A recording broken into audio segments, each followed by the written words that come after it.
Habari, kwa majina naitwa Sefania Etmas Kisapile, mwenyekiti wa umoja wa madereva wa pikipiki na bajaji CMPD kata ya Makuburi. Ningependa kwa taarifu wadau na wanachama kuwa tarehe 25 ya mwezi wa 10 mwaka 2025 kutakuwa na zoezi la uchangiaji wa damu katika hospitali ya Muhimbili Moi.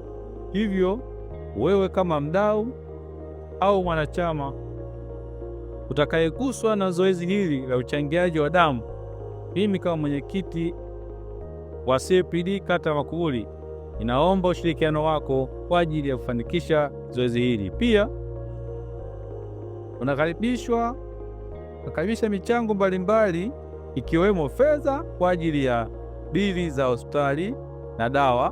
Pia tunapokea michango ifuatao kama miswaki, sabuni, mafuta, maji, juisi pamoja na nguo kwa ajili ya wagonjwa. Kumbuka, kutoa ni moyo na sio utajiri. Karibuni sana na asanteni sana.